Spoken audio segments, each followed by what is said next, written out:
Bonsoir mesdames et messieurs et bienvenue à Géopresse, votre émission d'analyse et de décryptage de sujets liés à la gestion de l'État et à la gouvernance de société.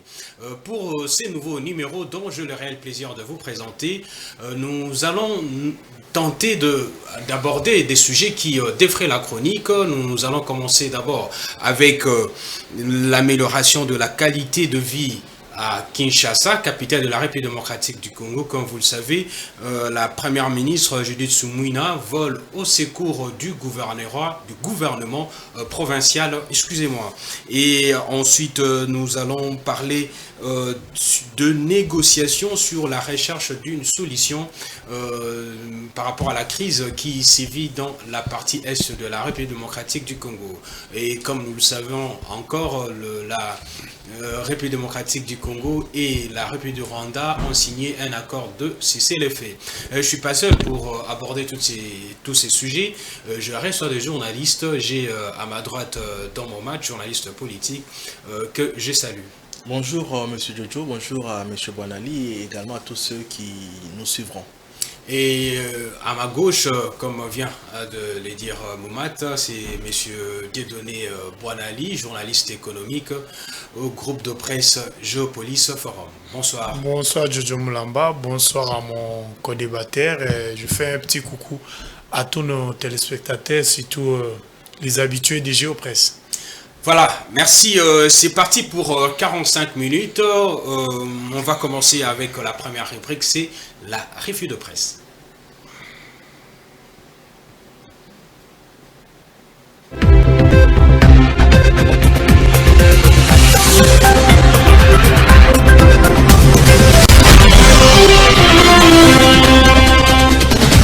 Voilà, on commence avec la lecture des journaux parus le vendredi 16 août 2024 à Kinshasa.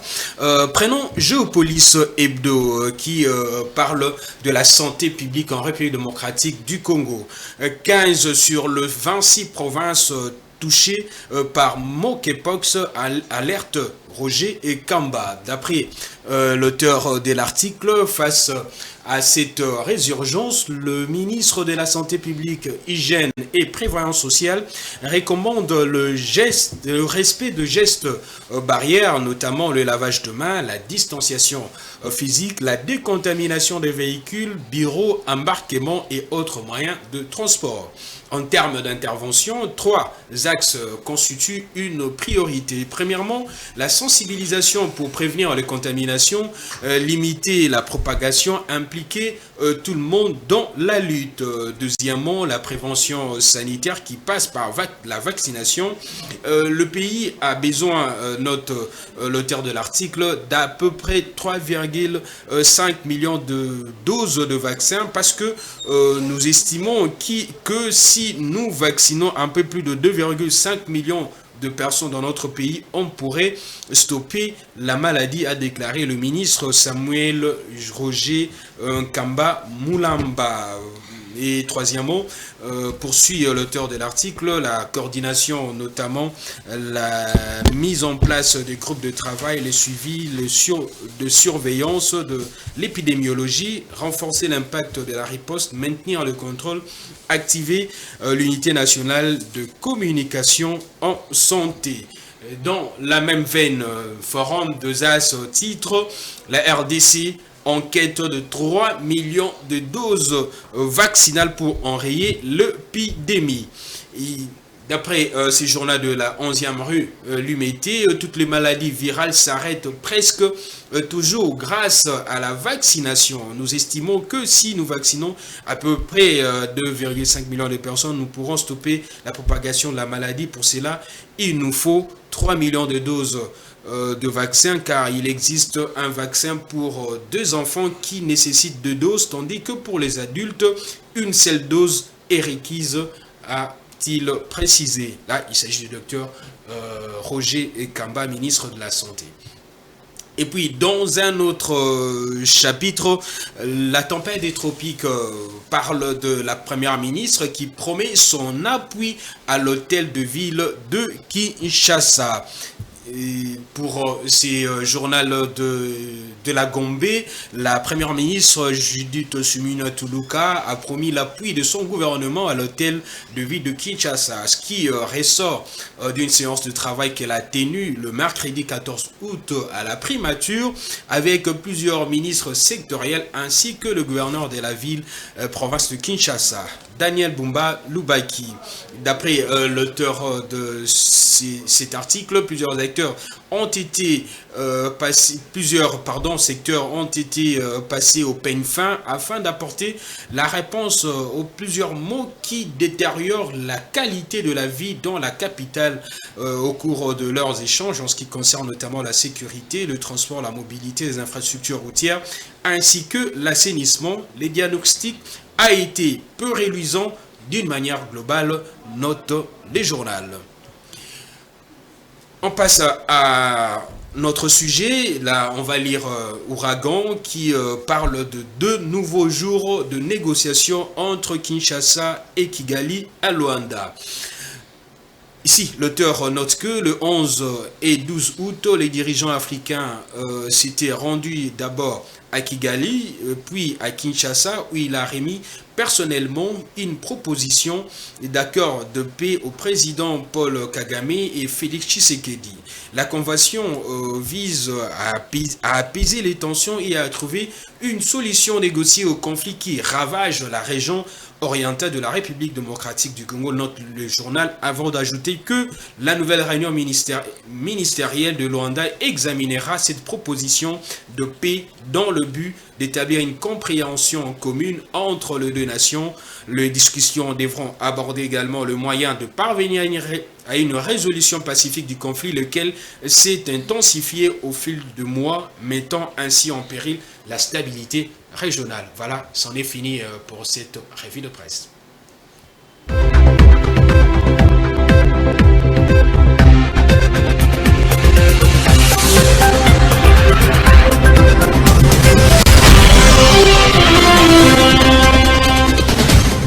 Merci la régie. On va, comme annoncé au début de l'émission, parler de l'amélioration de la qualité de vie à Kinshasa, capitale de la République démocratique du Congo. La première ministre Judith Suminwa a réuni le mercredi dernier quelques membres du gouvernement et les gouverneurs de la ville-province de Kinshasa afin d'examiner et de réfléchir sur les solutions qu'il faut apporter aux problèmes qui rongent, qui gangrènent la vie de Congolais.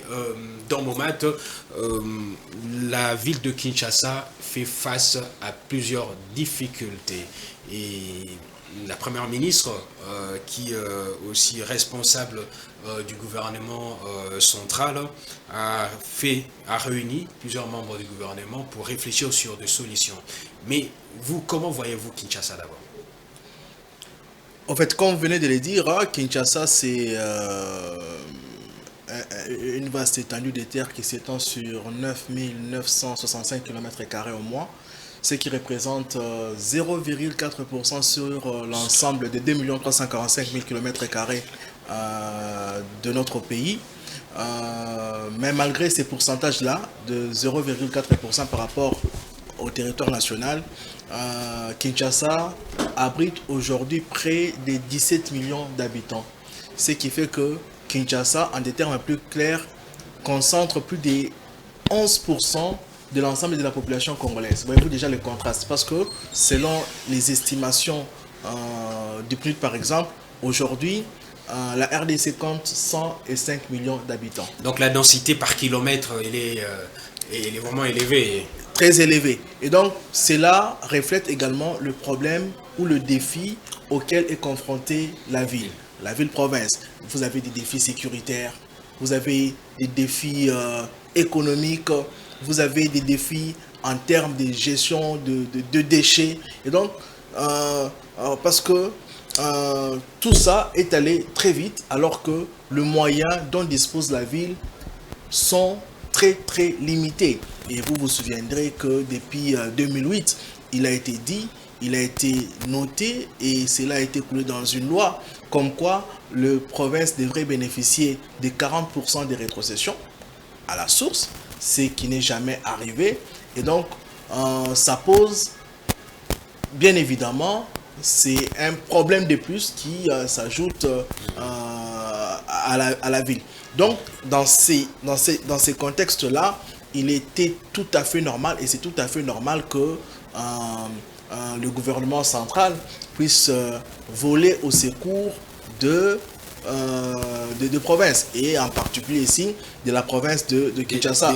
Mais je crois que puisqu'il y a une loi... On va entrer dans le vif du sujet, mais juste l'impression que nous avons, quelle image que nous avons de la ville de Kinshasa, de Nebonali, Kinshasa la belle.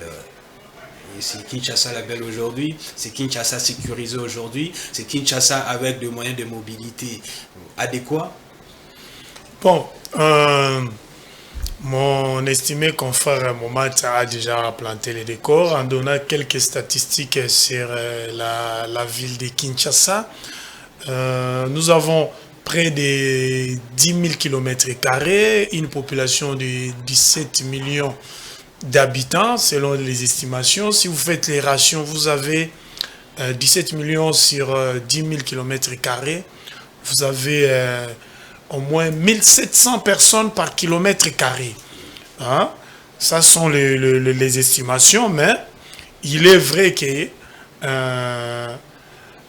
la plus grande partie de Kinshasa n'est pas habitée, la commune de Maluku. La commune de Maluku, c'est déjà 70% de la superficie de la ville. ville. C'est 80 à 85% de la superficie de Kinshasa. C'est énorme. Ça. Donc, les restes des habitants des 23 communes sont entassés dans une superficie de moins de 1500 km².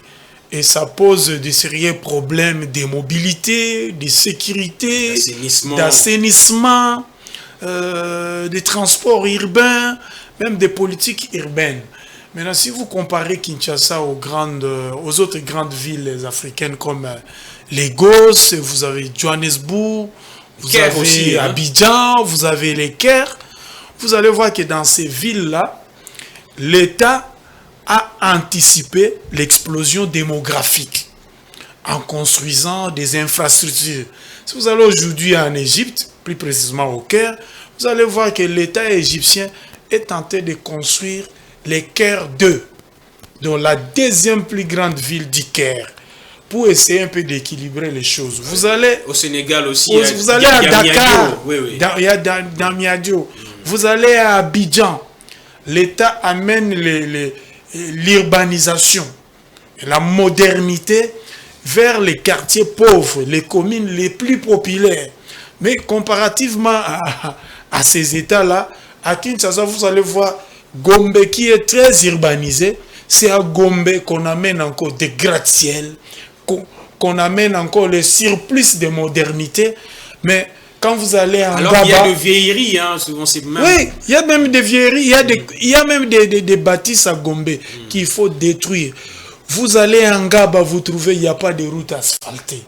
Vous allez dans des communes comme Ngiringiri, c'est à peine qu'on vient de construire des routes asphaltées. Mais il y a encore des communes comme Kisenso, comme Mongafula, la seule route que je connais, à part l'entrée de l'hôpital Monkole, ou encore la route bypass, qui a été construite pour des objectifs coloniaux, c'est-à-dire qu'il fallait évacuer des matières premières venant du Congo profond par les trains, à défaut du train, la RN1. Mais il n'y a pas proprement parlé une route dans ces communes-là qui relient les différents quartiers.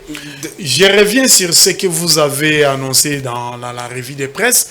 La première ministre a réuni... Oui, on va parler de cette réunion, mais je vais demander à la régie que nous puissions suivre ce qu'a été cette réunion présidée par la première ministre avec la participation des autres membres du gouvernement.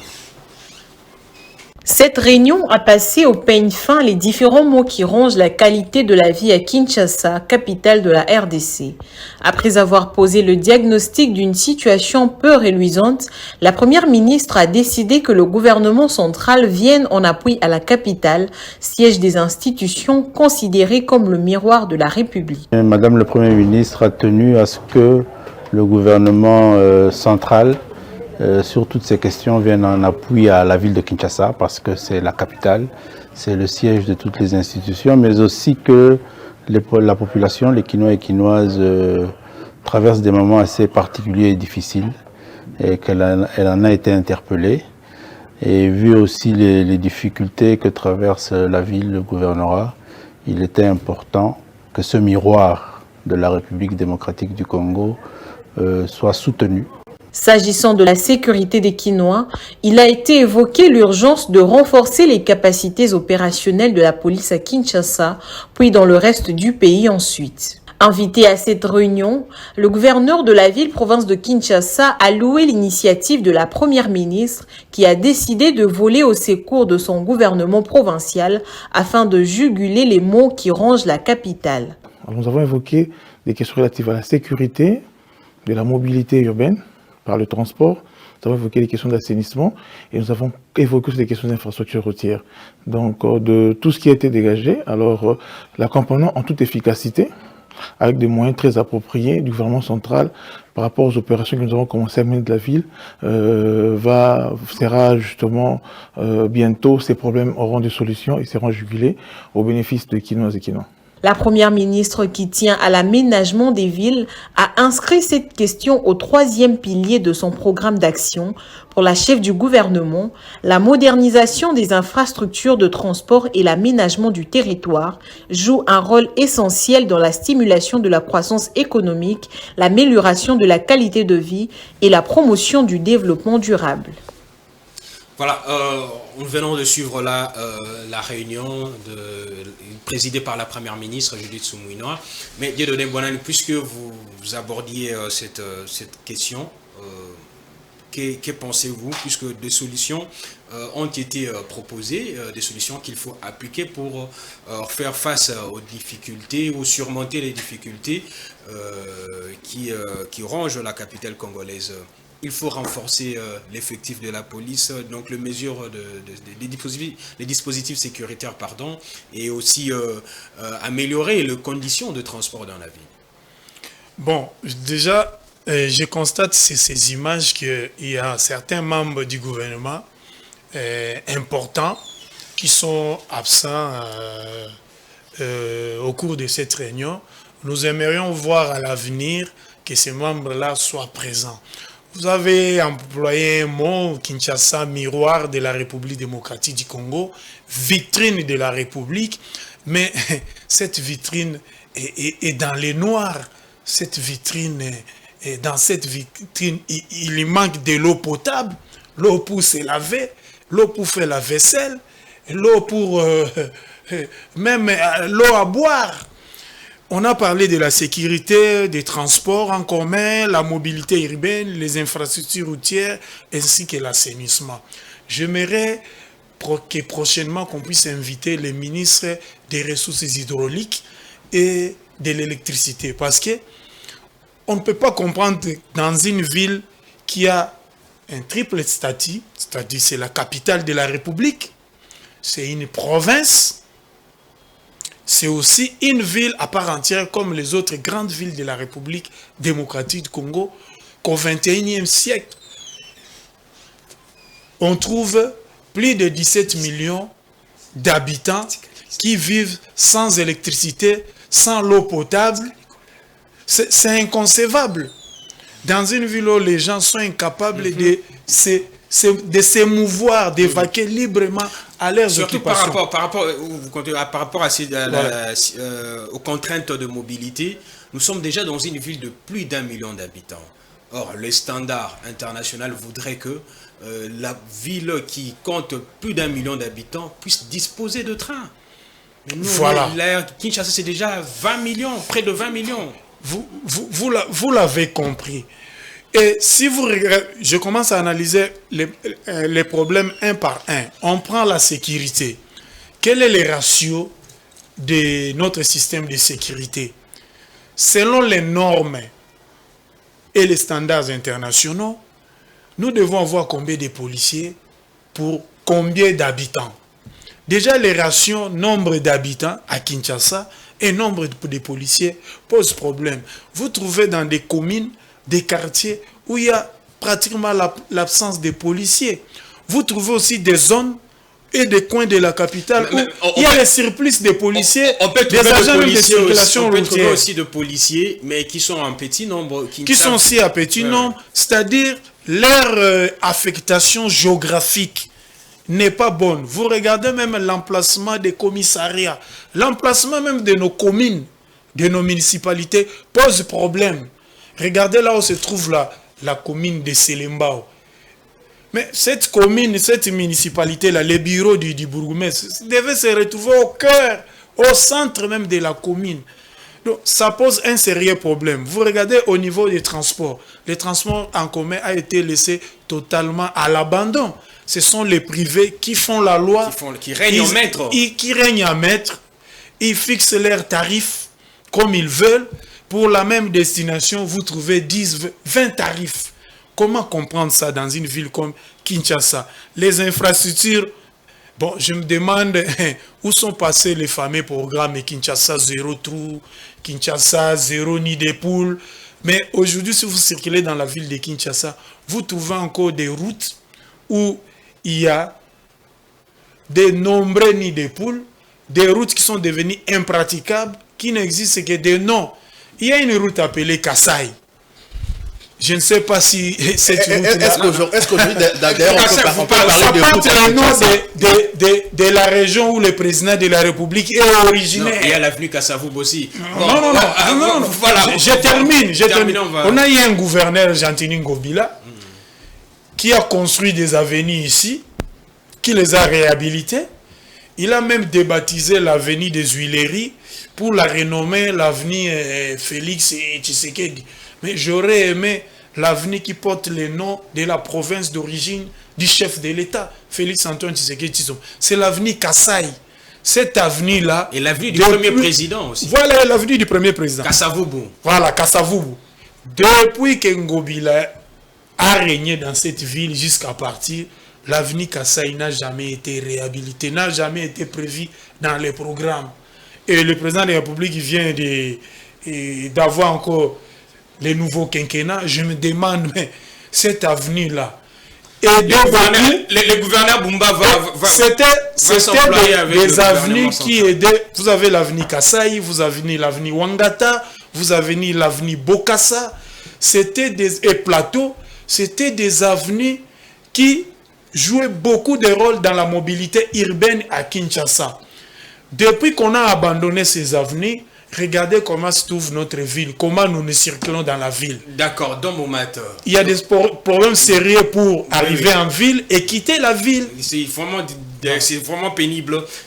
Dans mon matin, Kinshasa, quelles sont les solutions? Qu'est-ce qu'on peut attendre du gouvernement souminois qui vole au secours du gouvernement Bumba, donc du gouverneur de la ville-province de Kinshasa, puisque on a déjà l'impression que les gouvernorats provinciaux ne pourra pas faire face avec le moyen qu'il dispose aux problèmes qui gangrènent la vie, la société quinoise. Il faut dire aussi d'entrée de jeu que le problème, les défis auxquels fait face Kinshasa sont très complexes. C'est vraiment hyper complexe, c'est pour cela que l'aide du gouvernement central est aussi nécessaire. Mais cette aide aurait bien commencé par l'octroi aux provinces déjà des 40%. Ça aurait commencé par là, ça aurait été mieux. Ce n'est pas fait.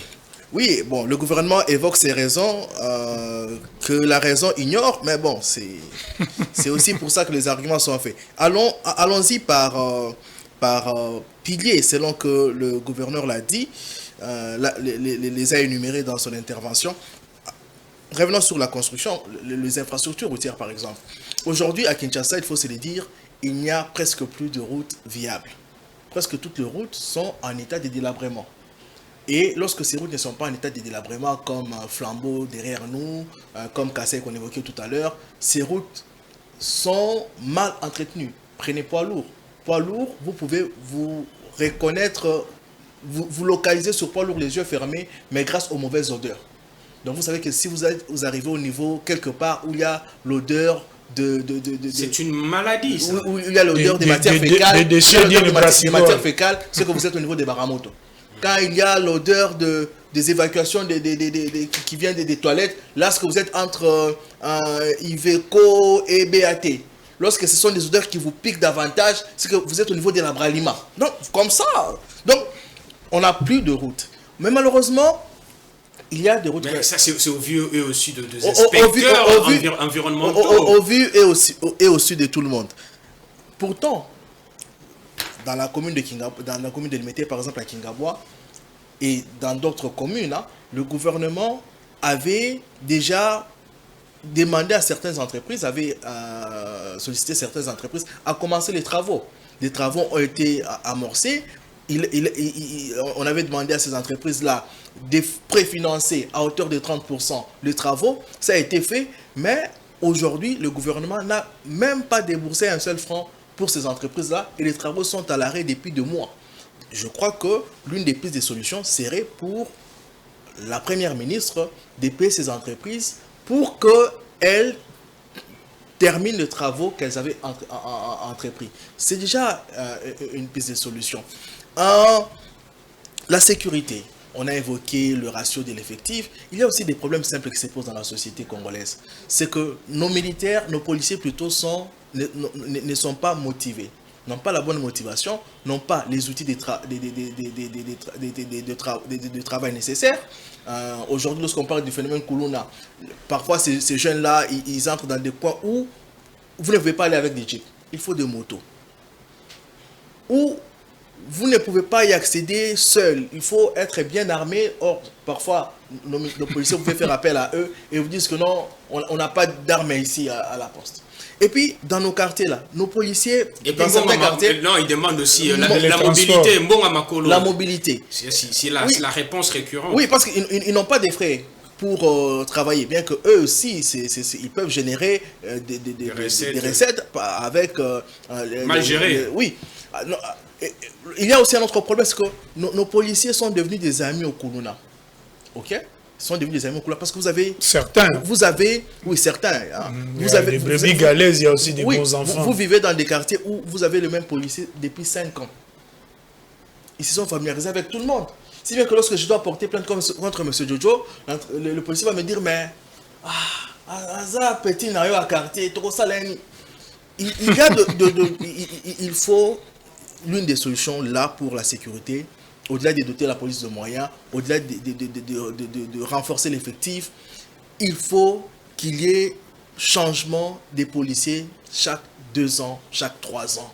Changer tous ces policiers qui sont dans le quartier. 2 ans d'ailleurs, c'est trop. 6 mois minimum. Il faut les muter, les amener ailleurs. Oui. Ceux qui étaient à Mongafou, là, vous les amenez à Gombe. Ceux qui étaient à Gombe, vous les amenez à Kingabwa. Pour éviter un peu la familiarité avec les criminels. Très rapidement, aménagement du territoire.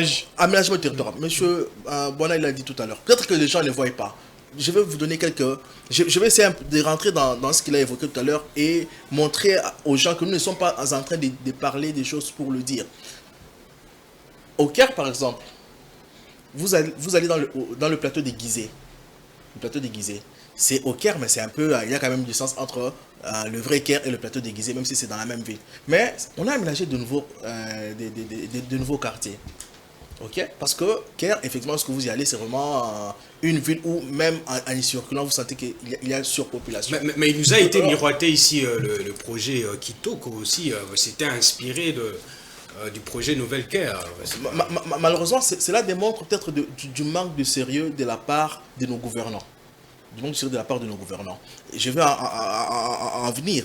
Lorsque vous allez à Dakar, l'aéroport Blaise Dagné a été construit avec moins d'argent que ce qui est généré aujourd'hui par nos GoPass. C'est un superbe aéroport qui a été construit en dehors de Dakar. Mais entre cet aéroport-là et Dakar, vous avez des nouvelles constructions sur nouvelles constructions.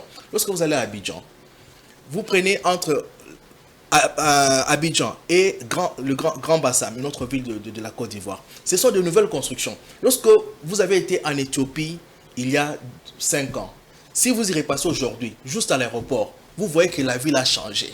Les décors là, lorsque vous êtes seulement à l'aéroport, ça a changé. Ça a changé et c'est beau.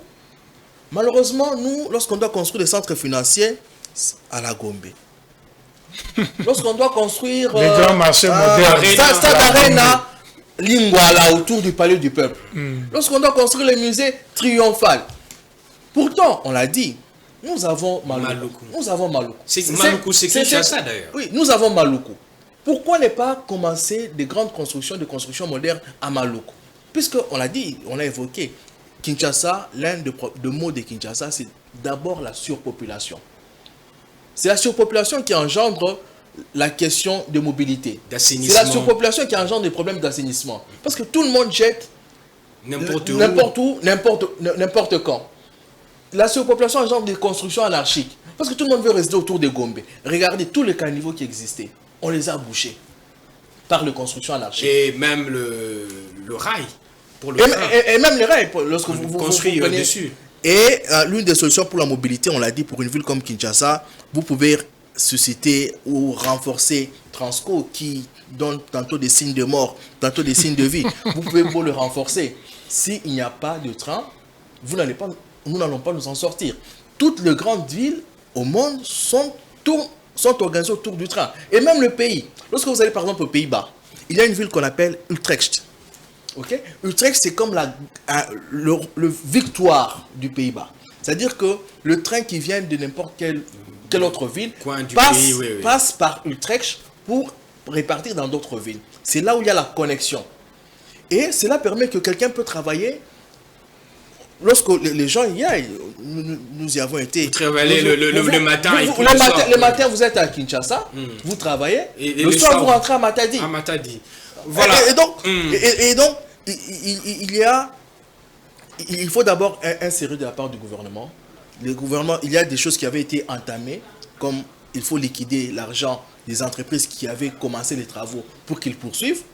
Et il y a aussi des réformes profondes qu'il faut faire. Mais au-delà de ça, comme on a dit, la surpopulation est l'un des grands mots de cette vie. Il faut travailler sur les zones rurales. Il faut travailler sur les zones rurales. Et c'est là qu'on sait que le problème, il est complexe. Le problème, il est complexe. Je pense que le pays peut s'inspirer aussi du modèle du fait Muammar Kadhafi, qui a commencé avant tout à supprimer le village précaire et à y construire de maisons électrifiées. C'est ce qu'il a fait. Donc, il a commencé dans la campagne, et puis cela a eu un impact dans les grandes villes. Donc voilà, je pense que le gouvernement central, piloté par Madame Judith Soumouinois, va travailler avec toute son équipe pour que des solutions idoines soient trouvées afin que Kinshasa et l'ensemble du pays puissent vraiment avancer et puis changer des situations. Et puis, M. Jojo, excusez-moi, il y a une chose sur laquelle on doit marteler. La construction, la réhabilitation de routes. D'après ce qu'on enseigne à l'IPTP, ou dans n'importe quelle institution, on enseigne la construction de routes. Une route, la durée de vie, je crois, c'est 10 ans, 25 ans, 50 ans. On doit, dans cette ville, dans ces pays, avoir des gouvernants sérieux qui vont veiller à ça. Parce qu'on ne peut pas construire ou réhabiliter une route. Après 2 mois, la route se détériore. Normalement... Et puis on laisse, on ne revient pas. Normalement, pour éviter de rester dans ces cercles-là, de vivre le phénomène décisif, un éternel recommencement. Normalement, on aurait eu une route pendant 50 ans et on ne parlait pas d'infrastructure routière. On passerait à autre chose. Et voilà comment les pays avancent. Il me fait penser à 3 routes à Kinshasa que je considère comme des véritables tonneaux de Danaïdes. C'est-à-dire, chaque année, on prévoit de l'argent dans les budgets de l'État, même dans les budgets provinciaux, pour réhabiliter cette route. Et ces routes sont connues. Vous avez l'avenue de l'université, on doit tout le temps la réhabiliter. Vous avez le Nzela Maïver Pompage. Oui, oui. On doit la route Matadi, c'est comme ça. Voilà, la route Matadi. On doit tout le temps la réhabiliter. Vous avez l'avenue Bokassa. C'est chaque année qu'on construit, qu'on réhabilite, qu'on modernise l'avenue Bokassa. On ne comprend pas. C'est devenu comme des tonneaux, on verse de l'eau et qui ne se remplissent jamais. Parce que c'est trouvé en bas. C'est trouvé en bas. Je me dis, et comment COP de certaines autorités et entreprises de construction ou comment. Pourquoi ne pas faire comme on a fait avec l'avenue du commerce à Kinshasa, Gombe, c'est bétonné. On a oublié une fois pour toutes qu'il y a des nids de poules et que cet avenir est maintenant praticable et on y roule à gogo et sans crainte. Voilà. Pourquoi ne pas faire comme ça? Je pense que le sujet est tellement intéressant que nous aimerions bien l'approfondir, mais compte tenu du temps, on va passer au deuxième sujet. On va parler de négociations qu'il y a entre la République démocratique du Congo et la République du Rwanda. Pour planter les décors, on va suivre cet élément qui nous parle de la visite du président Joao Lorenzo à Kinshasa le lundi dernier. Après les échanges téléphoniques en début du mois avec ses homologues congolais et rwandais, vint le déplacement en personne. Joao Lorenzo, président de la République d'Angola, médiateur désigné par l'Union africaine pour le retour de la paix dans l'est de la RDC, arrivé à Kinshasa en début d'après-midi de ce lundi 12 août 2024, a été chaleureusement accueilli au perron de la cité de l'Union africaine par le chef de l'État congolais Félix Antoine Tshisekedi Tshilombo. Chaude poignée de main, Félix Tshisekedi et Joao Lorenzo se sont retirés pour un tête-à-tête à huis clos d'une quarantaine de minutes, suivi juste après d'une séance de travail en bilatéral élargie à leurs collaborateurs respectifs. Un tour d'horizon de points d'intérêt mutuels tant au niveau régional qu'international a été fait. Le président Tshisekedi a vivement salué les efforts déployés par son homologue angolais dans la conduite du processus de Luanda, mission lui confiée. C'est en tout cas ce qui ressort de la conférence de presse co-animée juste après par la ministre des Affaires étrangères de la RDC et celui de l'Angola. Thérèse Kaikwamba a fait savoir par ailleurs que les deux dirigeants ont fait appel au respect du cessez-le-feu entre toutes les parties belligérantes sous la supervision du mécanisme renforcé des vérifications ad hoc tel que décidé lors de la réunion ministérielle du 30 juillet 2024 à Luanda. La situation sur le terrain, encore une fois, je voudrais réitérer que les deux chefs de l'État ont salué l'entrée en vigueur du cessez-le-feu à partir du 4 août à minuit. Et sauf quelques petites exceptions, évidemment, qui ne sont pas passées inaperçues, nous sommes quand même dans une dynamique encourageante dans laquelle le cessez-le-feu est largement observé. Donc nous maintenons cette dynamique positive, encore une fois, parce que nous réitérons que le cessez-le-feu va créer les conditions propices pour que nous puissions nous attaquer sur les questions de fond. Donc la République démocratique du Congo reste engagée à ce que ce cessez-le-feu soit observé, et cela partout. Kinshasa et Luanda ont en outre salué l'adoption de la résolution 2746 par le Conseil de sécurité des Nations Unies, autorisant le soutien de la MONUSCO à la force SAMI RDC et exhorte encore tous les partenaires à s'impliquer davantage pour le rétablissement définitif de la paix dans la partie orientale. Et au terme de sa visite de travail de quelques heures, Joao Lorenzo a remercié son homologue congolais pour l'accueil et lui a adressé une invitation à effectuer une visite de travail à Luanda dans le prochain jour. Voilà, merci pour cet élément qui nous parlait de la visite du président Joao Lorenzo qui a eu un entretien avec le président Félix Tshisekedi. Il faut souligner que le président Lorenzo est le médiateur désigné par l'Union africaine pour trouver une solution durable à la crise ou à la situation sécuritaire qui sévit dans la partie est de la République démocratique du Congo. Et comme nous le savons tous, la RDC est agressée par son voisin, le Rwanda, avec son supplétif, le M23. Dans Momat, les négociations ont eu lieu le 11 et le 12, mais elles vont encore avoir lieu dans quelques jours, le 21 et le 22 août à Luanda. Et qu'est-ce qu'on peut bien attendre de ces rencontres entre la RDC et le Rwanda? Il ne s'agit pas là d'une négociation avec le M23, mais avec le Rwanda, non plus d'un dialogue aussi, mais des négociations pour que surtout l'armée rwandaise quitte le sol congolais. Vous avez en partie répondu à la question. Je me rappelle ici de la visite du Premier ministre belge à Kinshasa, je crois que c'était en juin 2022. Alexander De Croo avait au fait déclaré que ce que la RDC vit, c'est textuellement ce qui sévit en Ukraine avec la Russie. Et en partant, on n'a peut-être pas trop exploité cela, mais je crois que ça a tout son sens. la déclaration d'Alexander De Croo. Et lorsque vous regardez la Russie et l'Ukraine, sur quoi tablent les négociations? Les Ukrainiens disent aux Russes, de quitter leur sol. Vous êtes venus sans invitation sur notre sol. Quittez d'abord. Quittez d'abord.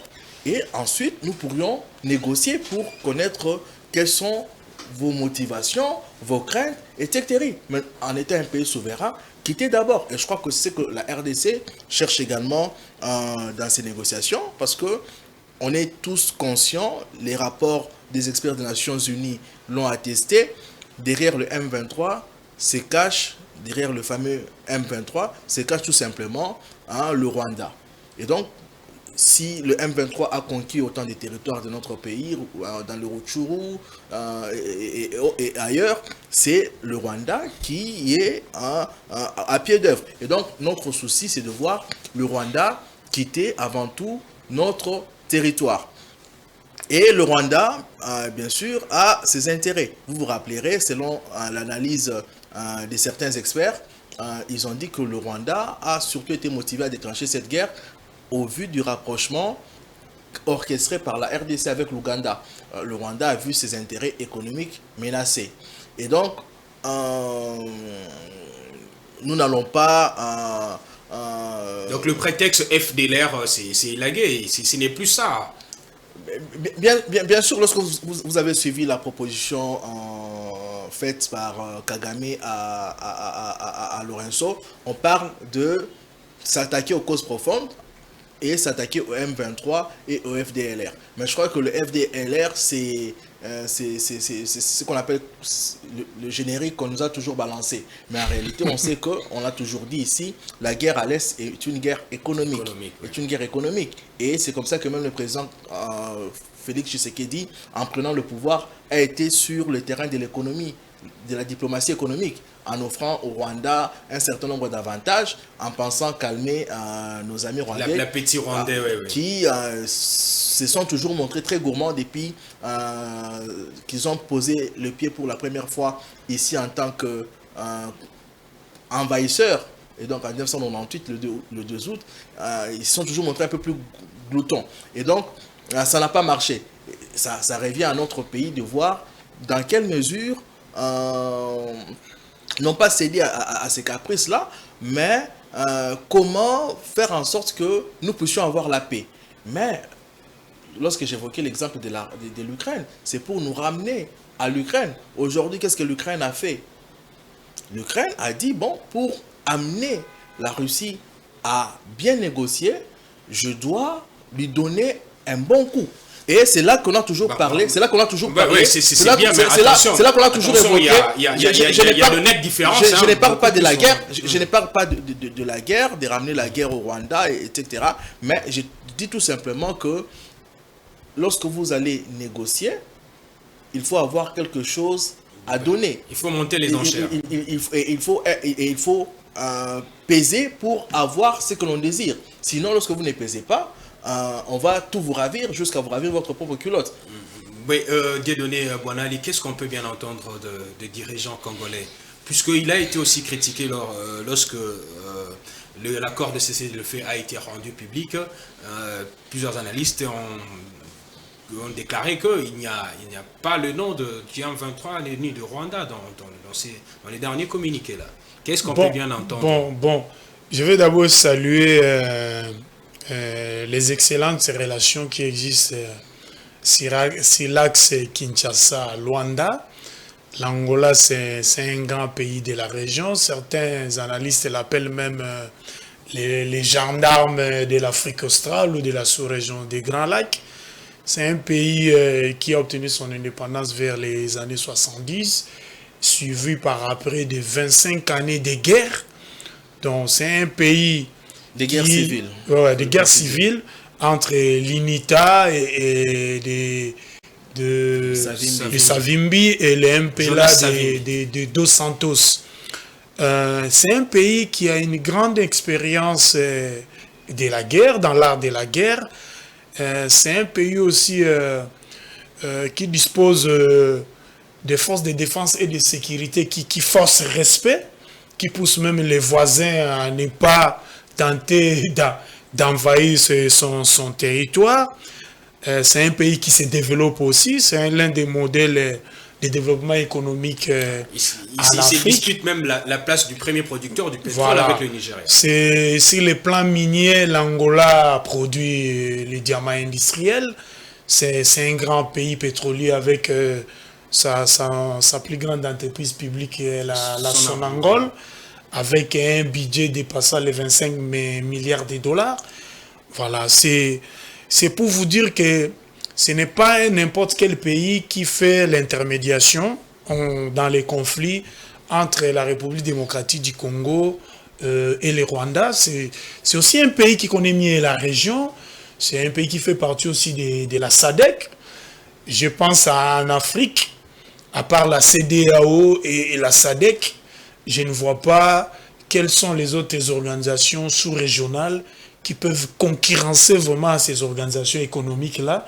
Et quand vous voyez des chefs d'État comme celui du Sénégal, du Nigeria, de l'Angola, d'Afrique du Sud, s'élever pour venir mettre un peu son nez dans un conflit, c'est pour vous dire que ce n'est pas n'importe quel médiateur que nous avons en face de nous, mais devant les bonnes volontés, il faut douter aussi du côté du Rwanda, de la volonté d'appliquer les résultats qui sortiront de ces négociations par personne interposée, parce que ça fait plus de 30 ans que nous négocions avec les Rwandais. Ça s'est calmé un peu avec l'Ouganda, même si on reproche à l'Ouganda de jouer parfois un double jeu, jouer à la chauve-souris pour des intérêts économiques. L'Ouganda a besoin de la RDC parce que nous produisons de l'or au nord-est du pays avec Ibali Gold Mine, la Sokimo, avec une petite production. Il y a aussi la production de l'or artisanal qui est évacuée vers l'axe Beni-Kasindi, Kampala, jusqu'au port de Mombasa. Donc l'Ouganda, sur le plan économique, a beaucoup à gagner.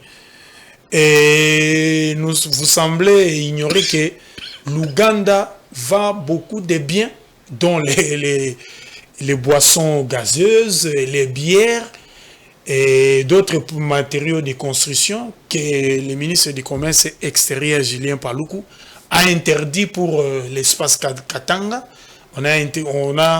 Heureusement, il y a eu des négociations entre la Zambie et la RDC, mais au nord du pays, on a presque les mêmes problèmes. Donc, vous avez un Ouganda qui joue à la chauve-souris. Quand c'est pour les intérêts économiques, bon, l'Ouganda s'est dit, bon, qu'est-ce qu'on a à gagner au Rwanda?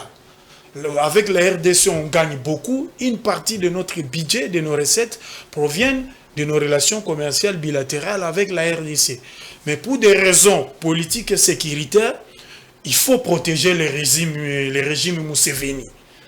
Vous connaissez comment Kagame est arrivé au pouvoir. On a commencé à faire partie du régime de Kampala et puis la fameuse alliance internationale. On a fait partie aussi à Biarimana jusqu'à faire partie Mobutu.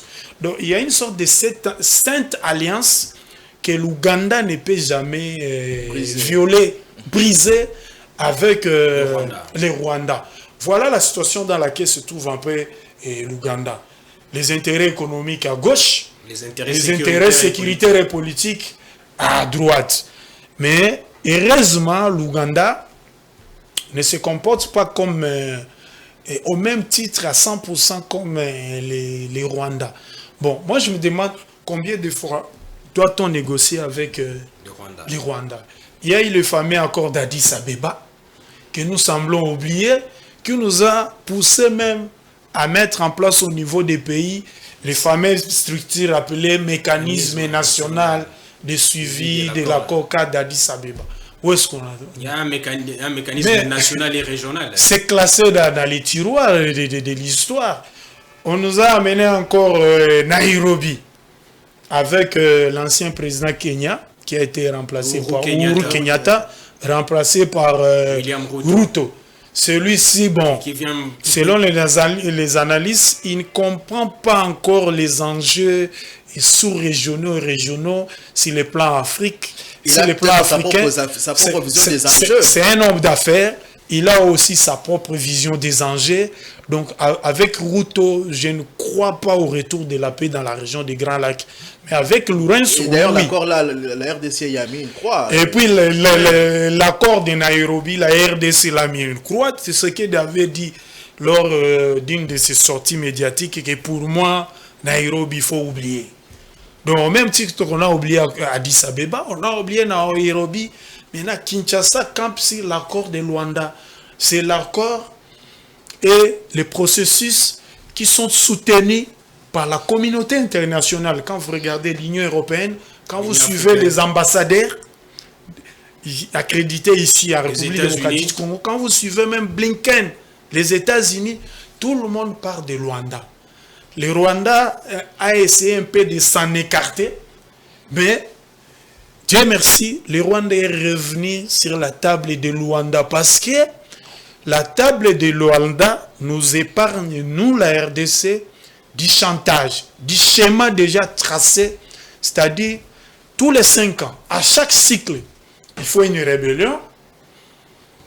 Kinshasa à genoux, on l'amène sur la table des négociations.